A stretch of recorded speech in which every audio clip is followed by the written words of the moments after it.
welcome back to my channel, Tesalonica's Farm.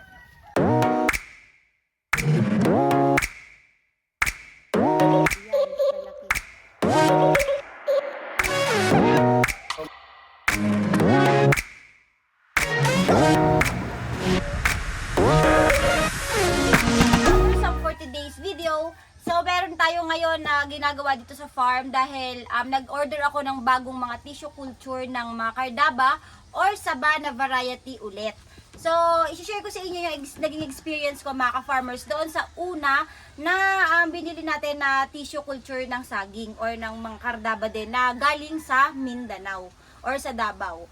Okay? So, hindi ako nakapag-update dito mga farmers. So, baka may mga naghihintay ng mga updates about dito sa mga sinidling natin ng mga tissue culture ng Saba. So, ngayon mga farmers mag-update na ako sa inyo. At the same time, ipapakita ko rin sa inyo itong mga bagong tissue culture na na-order ko. So, ito, sharing this experience, ito na, isa to sa pinaka-importante na malaman ninyo. So, para sa mga nagbabalak magsaging, magtanim ng mga saging, or magtanim ng sobrang daming Cardaba, isa tong video na ito na dapat ninyong panuurin at kung nagbabalak kayong bumili ng mga tissue culture. So, ito mga ka-farmers, magsimula na tayo. Dito mga ka-farmers, ipapakita ko na sa inyo itong nasa loob ng styro box. Dahil kararating lang din itong mga tissue culture na bagong order natin at ipapakita ko sa inyo at mapapansin niyo kung ano yung magiging kaibahan sa unang binili natin sa ngayon dahil ang laki talaga ng kaibahan nila. At mamaya sasabihin ko sa inyo yung naging update doon sa una nating pagsisidling ng mga Cardaba na tissue culture na binili natin last time. So tara, pakita ko sa inyo. So ayan, ito na yung bago nating order. Opya. So, yan. Pakita mo. So, yan. So, ito, makita ninyo yung isang piraso. Kuha tayo ng 1 piraso. Yan. Kita nyo? Ano mo natin? Ipakita mo natin ng malapitan. So, dito tayo sa malaking dahon. Yan. So, nakita ninyo yung ugat. Halos talagang kitang-kita mo na at malalaki na yung ugat. Ayan. As well as the dahon. Ayan, so talagang halos, kasi malaki pa na sa kamay ko yung dahon. Ayan. Okay? So, ito, nakita na ninyo yung bago nating order na tissue culture at ang laki ng kaibahan niya doon sa una nating na-order. So, ayan sa screen, yung picture nung dati ko na na-order from Davao na halos isang daliri lang yung taas. So, ganito lang kataas, ganyan kaliit. Compare dito sa bagong bili ko ngayon. So, ito kung saan ko nabili, ilagay ko na lang yung page nila sa description box sa ilalim. So, doon nyo na lang tingnan yung contact details if ever gusto nyo po mag-order ng ganitong mga tissue culture. So, ayan, ito, halos malaki na talaga to at 80 to 90% na tong percentage nito na talaga mabubuhay from your seedling at talagang mabubuhay to at pag nilipat lang ninyo sa mga lupa. Dahil tingnan naman yung itsura, talagang parang ito na rin yung mina-macro propagation nila Sir Agri TV, Ga Agri TV. So, 'di ba nagma-macro propagation sila ng lakatan. So, halos ganito na rin yung nakikita natin na pagka hina-harvest na nila at tina-transfer na nila sa seedling nila na bugs. So, compare dun nga sa una na halos napakaliit. And mag-update ako sa inyo bago natin ipakita. So, pakita mo to. Ayan. So, ayan sila. Meron tayo dito mga nagsisidling. So, later ipakita ko sa inyo yan. After ko, ipakita sa inyo yung naging update doon sa ating unang sinidling na maliliit na tissue culture last month. Oh, tigan ni sa isang asawang asa na ron kaha.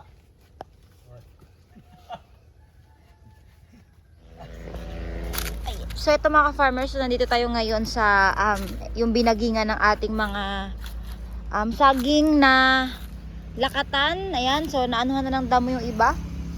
So lakatan na binaging natin dati month ago. So dito tayo, pakita ko muna sa inyo yung medyo malalaki na. Ayan, yung iba lumaki. Ito oh. Ayan. So ito malalaking to. Ito na yung kasing laki ng nabili natin ngayon. So ilang month na yung lumipas. So yan pa rin yung yan na yung laki niya. Then yung iba, ayan, nakita ninyo, nagkandamatayan na yan. So ayan, mga nangitim to. Ayan. Hindi siya tumubo at nabulok lang. Ayan. So dito tayo sa kabila.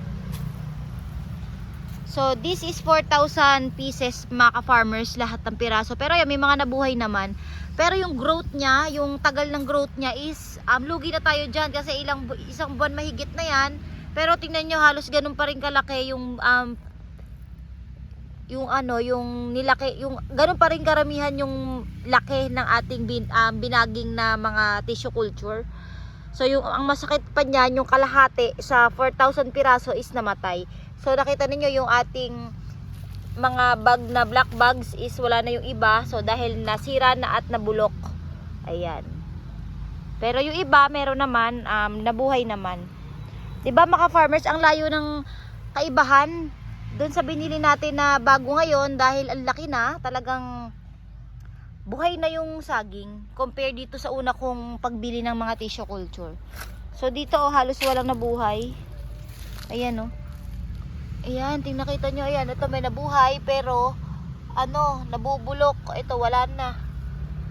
So yan, ngayon yung nangyari. So ito ay alaga ko sa dilig, umaga hanggang hapon. Pagka walang ulan, nagdidilig tayo dito umaga at hapon. Pero ganyan pa rin yung nangyari. Marami pa rin pong namatay na tissue culture. So yan. Ito wala na to, patay na rin. So kasi lahat yan may laman dapat. Pero ang dami po halos na wala. Ito, patay, wala na natira. Ayan. So ito, in-update ko kayo dito sa ating mga pinaking na tissue culture na mga kardaba nung unang bili natin. Ang mga unang bili natin ng tissue culture na maliit. Ayan. Okay? Hanggang doon pa yan mga ka-farmers.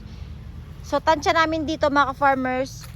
Ayan, tansya natin dyan sa 4,000 na binaging natin, kalahati yung nabuhay. 2,000 pieces. Yan, ganyan kalaki, ganyan kalimitan yung mga nabuhay. So yung kalahati na nasa 2,000 pieces, lahat po yun ay nabulok or namatay. Dahilan po niyan is yun nga, nung itinanim natin ng tissue culture pa lang, napakaliit, ganyan kaliit pa lang. So nangitim na yung dahon, then after po siya ilagay sa soil or sa coco pit, unti-unti na po nabulok yung mga tissue culture. So yun, not prepare na bilihin nyo yung ganung kalaki na tissue culture. Mas okay po yung pinakita ko na sa inyo ngayon at itong ibinablog ko ngayon. Mga farmers, yun yung update natin dahil pinuntahan ko pa talaga yung lugar kung saan tayo nagsidling nung una nating tissue culture at yun yung nangyari. So piniliwanag ko naman sa inyo kanina na yun nga, halos half ng dami nung ating binili nung una is namatay dahil nga nung tinatanim pa lang ng ganyang kaliit, so yung mga dahon niya is nagiitim na. So parang pabulok na yung tissue culture. So not prefer na bumili kayo ng ganong kaliit compare sa ganito na makita naman ninyo yung laki, halos 5 times yung laki nung ating bagong tissue culture compare dun sa una natin na binili. So eto, pakita ko muna sa inyo, ito yung unang box. Yan. Okay, yan. Siguro ang laman nito is nasa 1,000 kasi 4,000 pieces to, siguro tagwa 1,000 ang bawat box. Tapos yun yung isa, ayan, yan na yung kasalukuyan natin na sinisidling. And yan. So ito yung isa natin na box, ayan. So ayan yung isang box natin, pangalawa. And ito naman yung ating ikatlo na box. Yan, ikatlo, tapos ika-apat. At meron din rin tayo dito mga naka-ready na mga, ayan. Tingnan mo, naka-ready na mga pinak na mga lupa na may kasama na rin yung coco pit. Ayan. So dyan natin yan itatanim yung mga bago natin na tissue culture na binili. Okay, so punta na tayo dito sa ating mga nagsisidling. Ayan. Oh my God. Ng pera online by trading to forex trading. Ang forex trading ay ang pagbabuy and sell ng mga currency pairs like Euro, USD, Canadian dollars, Japan yen at marami pang iba. Maaari rin kayo mag-trade dito sa gold, oil, cryptocurrencies, and stocks. Makakatanggap pa kayo ng free $30 or 1,500 pesos free capital. Para makuha ang free $30, pumunta lamang kayo sa www.freestartingcapital.com. So ito mga farmers, so kasalukuyan tayo ngayon dito na nagsisidling na ng mga panibagong tissue culture. So ito na yung isa sa na seedling, pakitaan ko kayo. Okay, to. So tinanin niyo yung itsura, napakaganda. Yan. So siguro mabenta na to ng mahal ngayon kung magbebenta ka ng mga seedling. So sasabihan ko po kayo ng presyo kung magkano yung kuha ko sa ganitong kalaking tissue culture. Kung gusto nyo na mag-business, pwede kayo mag-business ng nagbebenta na ng mismong ganito. Ayan, pwede nyo itong tubuan na lang. Tapos, malaki naman din yung tutubuin nyo once na magbenta kayo ng mga ganitong seedlings. Pero ako kasi, syempre, nag-priority nga po ako sa pagtatanim ng mga kardaba sa lahat ng area natin na lupa. Dahil meron po akong target na dami ng puno na kailangan ko matanim. So, para makuha ko yung expected na kikitain ko buwan-buwan and yearly. So, yan. Ang bili ko po pala dito sa isang tissue culture na to is 18 pesos per piraso. So, ganito na rin po siyang kalaki. At compare dun sa binili natin last time na halos 16 pesos lang din per piraso. So, dos lang po yung diferensya. At ang laki ng diferensya niya sa actual na itsura. So, yan. Nakakalungkot lang kasi halos kalahati talaga yung namatay. So, lugi tayo doon. Dahil kano rin yung naging puhunan natin doon. So, 16 pesos times 4,000 pieces. So ayan yung sagot. So halos kalahati ang namatay. Yun yung kalahati. Yun yung pinakita ko sa inyo na nabuhay na sinidling natin. So yan. Ito pakita ko na sa inyo kung paano itanim. Yan. So dito tayo kay Bern. Hi, so, farmers. ayan, si Bernie nagtatanim. Ito. Ayan. Oh, tapos na. So ano lang, binubutasan lang sa gitna. Tapos nilalagay lang yung ating tissue culture. Ayan. So kasi kita ko. So kasi mga farmers, first time ko rin kasi nag-order ng tissue culture, sa totoo lang. So dahil nga ako, ang way ko sa pagpaparami ng aking mga saging is bumibili tayo ng saha or ng follower sa mga may sagingan din. Ang halaga po nun is 10 pesos per piraso. Yung mga saha na follower, yon. Ang problema lang doon, medyo magastos din dahil una, kailangan mo ng truck kasi maramihan yung kukuhanin mo na follower. Then, pangalawa, kailangan mo may labor. Siyempre, may magkukuha dyan, tapos kakatin pa yan, tapos ibabalik na naman sa akin. So, maraming gastos, tapos ganun din naman halos 10 piso per piraso. Ang problema, hindi natin alam kung may sakit yung saging. So, yun yung pinaka-problema dyan. Dahil yung mga binibilhan natin na sagingan, hindi natin alam yung kanilang history ng pagsasaging na baka may bugtok or baka may yung mga dati nilang mga saging is nagdidilaw yung mga kulay ng dahon. So yun ay may mga sakit. So delikado once na yun ang gawin natin palagi na bumili ng follower sa mga may sagingan, iwas na rin tayo sa pagkakasakit ng saging. So kaya ang first time ko na ginawa is bumili nga ako ng tissue culture is yung first time last month.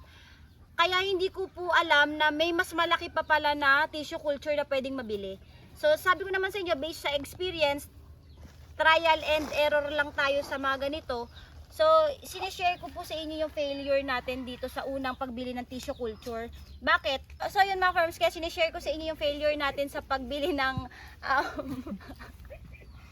yung cameraman natin nalopat daw. Baba. Sumaugali. So yun, nagpapaliwanag tayo para based on my experience kasi talaga i-share ko, kailangan to i-share sa inyo. So para hindi din kayo malugi dahil yung pagbili ko nung unang tissue culture is mali. Dahil ang laki na nagastos natin tapos kalahati lang yung nabuhay. So failed.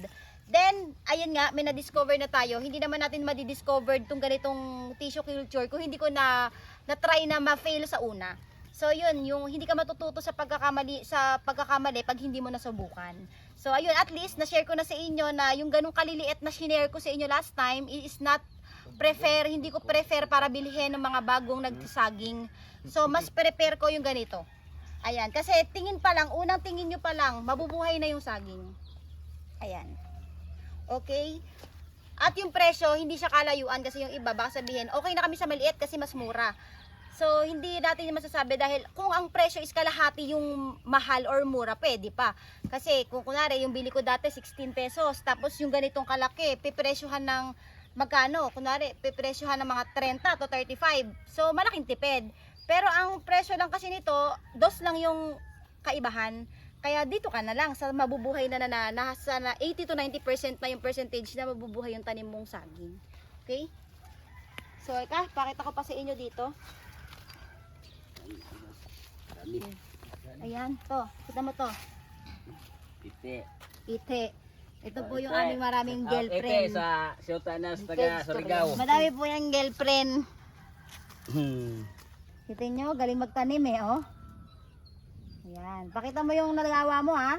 Ha? Ba't binabali mo yung gat? Charet. Hindi yan, ganyan. O, pakita mo yan, itaas mo yan. Itaas mo, pakita mo. Yun yung naipaking niya na una. Yan. Pakita mo yung mukha, baka may makagustong Amerikana. Mga ganyan pa. Mga ganyan. Yung mga Amerikano dyan O, single. yung mga Amerikana singer dyan. Gaya. Nangusin na cameraman. So, ito naman yung isa. So, konti pa lang yung aming na papaking kasi simula lang namin ngayong magtanim. Ayan, si Gani the Peanut Butter. Gani. Oo. Gani the Peanut Butter. Kasi, yan yung pinakamasarap na peanut butter, Ganis. Ayan. Okay? Diba? Sige, tanim pa ng isa, Gani. Tapos, ipapakita mo yung finished product mo, ha? Ayan. Gani. Gani. Okay, yan po. Ganun din naman sa akin din Okay? Taas mo, Gani. Taas. Oh. Yun. Pakita mo. Yan. O, yan kay Gani, the peanut butter. Gani, the peanut butter. Aray ko. Punta tayo dito. Yan bukwe. Si Nelson. Siyempre, lahat ng nagtatanim kailangan may exposure. Sige. Aba, ito. Iba technique. Iba technique ni Nelson, no? Hinahati yung hindi binubutas yung packing. Tapos nilalagyan niya ng lupa. Ayan. O, pakita mo. Ayan. Check. Hello siya. Okay. So, yun mga ka-farmers, at least na i-update ko sa inyo na meron tayong mga bago ngayon na mga seedlings na sinisimulan ulit tanim.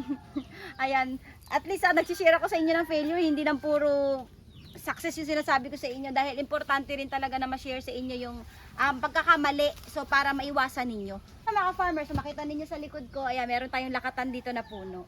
So napakaganda ng tubo ng buwig, sobrang laki at napakadaming sipe. Ayan, meron pa dito pababa, sana mabuhay pa to para mas malaki at mas maraming bunga. Okay. So ito mga farmers, pakita ko rin pala sa inyo yung mga kardaban na saging na natin ng mga mother trees na. So ayan, karamihan na yan ay talaga magbubunga na at nagpupuso na halos lahat. So dito sa farm is puno na po. Ang aking farm is nasa kulang-kulang 1.5 to 1.6 hectares. So ito po ay puno na ng saging. So ang pagitan ko dito is 2 meters by 3 meters. Tapos po ang kaya lang po matanim dito sa aking farm is nasa around 1,000 puno ng saging pa lang. Dahil may mga establishments tayo dito, mga kubo, bahay. So hindi lahat ng lupa ay natamnan. So lahat lang ng mga free area is natamnan natin. Pero buong area natin ng farm is puno na po ito ng mga iba't ibang variety ng saging. So pinrepair ko mga farmers na iba-iba yung mga variety dito sa farm dahil pangkain-kain natin dito. Pero sa ibang area is talagang specific na kardaba lang dahil yun talaga yung soon pang business natin if ever may mga order na po ng saging. So dito sa farm meron tayo dito mga variety ng kardaba or saba, meron din tayong variety ng lakatan, tundan at yung kinsing-kinsing tinatawag. So sa last vlog ko ayan yung may mga buto pero sobrang taba na saging. So halos 1,000 pieces yung nakatanim dito sa farm at hayaan nyo sa susunod, ipapasyal ko naman kayo sa area natin ng mga bagong sagingan na nataniman na natin. Okay? Then, nag-ikot-ikot ako dito. Meron tayong nakita ditong, ito. May hinog dito na, ito. Nakita mo? Tapit mo? Ayan. Meron tayong nakita ditong hinog na, tawag dyan? Kalabasa. So, kuhanin natin to at iuulam natin ngayong tanghalian. So, ito ulam namin tanghalian at gataan natin itong ating kalabasa. Okay, let's go. Balik na tayo dito. muna mga farmers, ang para sa video na to, nga pala, if ever na magsisidling kayo ng mga ganitong klaseng saging, kailangan is hindi siya direct sa init. So dapat may kahit papano may shade yung paglalagyan nyo ng mga natapos nyong seedling para makaiwas sa init ng araw. Tapos ang dilig nito umaga, lagi namin itong dinidiligan umaga tsaka hapon, araw-araw. So pag umuulan, hindi namin dinidiligan. Pag sobrang init, so dinidiligan namin to every morning and every hapon. So, yung pinakita ko sa inyo kanina na doon yung nasidling natin nung una, so mapansin nyo marami pa rin patay pero yun ay alaga pa rin sa dilig. So, talaga may problema lang yung tissue culture dahil sobrang liit at nabubulok na yung iba nung tinatanim na namin. So, yun mga farmers, at least sana nakapagbigay ako sa inyo ng idea ulit sa bagong binili natin ng mga tissue culture. At expected ko na to, halos 98% na ako dito na mabubuhay itong mga bagong tissue culture natin na binili ngayon. So, i-vlog ko mga farmers if ever ready to transfer na ito sa mga area natin na pwedeng pagtaniman ng bagong mga cardava or mga saging para makita naman ninyo yung pag-transfer ng mga ginawa nating seedlings papunta sa lupa na mismo. At yung mga sukat, yung sukat ng distansya, so papakita ko yan lahat sa inyo. So yun lang muna mga farmers para sa video na to. Kung nagustuhan nyo itong video na to, please like and subscribe sa aking YouTube channel at i-click nyo na rin yung notification bell para palagi kayo updated sa lahat ng videos na ina-upload natin dito sa aking YouTube channel.